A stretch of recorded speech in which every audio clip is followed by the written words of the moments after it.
Hello everyone, welcome back to my channel. My name is Katie. I am the Introverted Reader, and today's video is going to be a review on the Introverted Reader book club pick for the month of March, and that was Northern Lights by Philip Pullman. This is the first book within his Dark Materials series, and can we just take a wee look at this edition that I have? Like, I am actually obsessed with this. It's beautiful. So I actually started this early. I started this early because I got my February TBR all done. So I was just like, why not? Let's just dive in. And it's my book club. I can do what I like. So yes, so the first book in the Dark Materials series, this came out in 1995. Like, I thought it was older, but I was 3 when this was published, which is insane. But we're going to talk about this today. But before we do, we're going to hydrate. And you better go get yourself a drink of water. I know you have not drunk water today. If you haven't drunk water, go get water. And you better have taken any medication or vitamins that you needed to take today, because I know you haven't, so go take them. Anyway, now that we have hydrated, let's talk about this book. So I listened to the audiobook for this, like I said, and it was a really fun experience. Like, there was music and stuff, and Philip Pullman narrates it himself. But there's also a full cast of other narrators that do the voices for all the characters. So I thought that was a really, really fun idea. It took a while getting used to, I won't lie, because Philip Pullman would be saying little sentences in between characters speaking, and sometimes they'd overlap a little bit, but we got into it and it was fine. So basically, within this world, everybody has a little creature that's attached to them, kind of like their soul, almost, called a demon. And your demon is basically like your soul, basically. And if anything were to happen to your demon, you would feel it. If they died, then you would die as well. And you can't be far apart from them, like physically. You can't be away from your demon.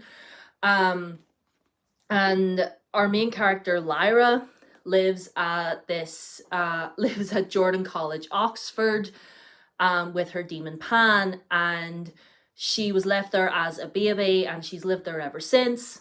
And then one day she finds out that children are being kidnapped by these group of people called gobblers.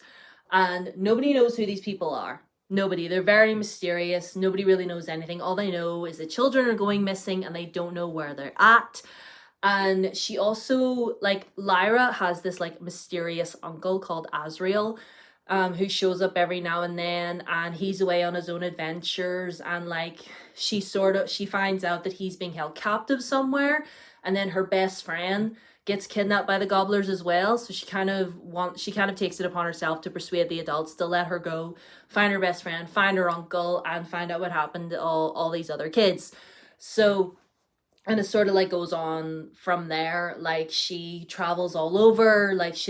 One minute she's on a boat with this group of people, and then she's in a hot water balloon, and it's wild. It's really whimsical and crazy, and I was really intrigued as well, because I remember little bits of the adaptations that were made based on this. Well, I remember little bits and pieces of the movie, and I remember a little bit of the TV show. I did watch a few episodes of the TV show, but it was years ago. I might get back into it, but whatever. But we're talking about the book today, not the adaptations. So I will say, Lyra as a character, don't bat at me. I know she's a child, and children are annoying, but Lyra was really annoying a lot of times. And she is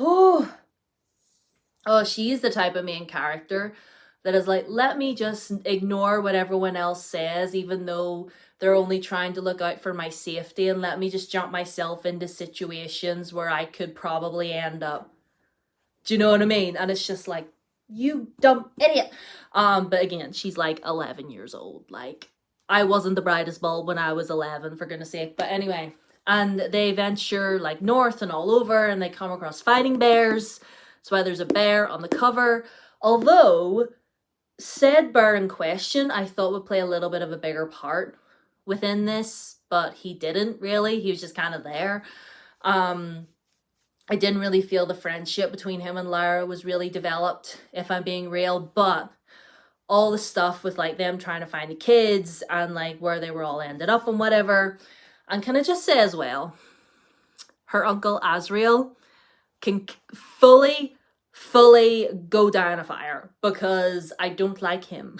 I don't like him at all.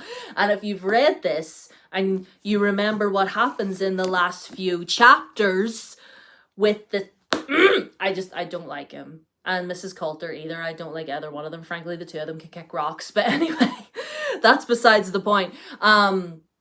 But either way, I thought this was really, really well written. I was really like, I was into it. Do you know what I mean? Like as soon as it started, I was like, right, tell me more, tell me more. And he does actually talk about the actual Northern Lights at some point. Like the Northern Lights itself actually plays a really big part within this story. Obviously, it's in the title. And I like the way he described it. I was like, I want to see the Northern Lights one day. Like I really, really do. Like that is the next thing on the bucket list, to see the actual Northern Lights. But anyway, I thought this was really fun. I thought it was really whimsical. I thought the world was really fascinating. And I really loved how, you know, even though Lyra could be a little bit annoying, like she was very loyal. She was very kind. And she, you know, wasn't afraid to stick up for herself, which I really appreciated. I'm gonna sneeze. I am so sorry. That's probably my cue to get me to stop talking. But anyway, I thought she was really loyal and brave, and I thought she was really kind. And, you know, she knew how to stick up for herself, which I did appreciate. Like in the last few chapters, I was just like, yes, Lyra. Yes, Lyra, tell them. Anyway, this was a whole ton of fun. I loved the cliffhanger at the end, I won't lie to you. And I'm really excited to continue on with the rest of the series. Obviously, this is not aged towards me. Like maybe if I was a child, I probably would enjoy it a lot more, but I'm 32 years old. But either way, that doesn't matter, because I had a great time reading this. So with that said, I'm gonna shut up. I'm going to shut up now and stop talking. But if you have read this book, let me know your thoughts. Who was your favorite character? What age were you when this was published? Like I said, I was 3 when this was published. How old were you?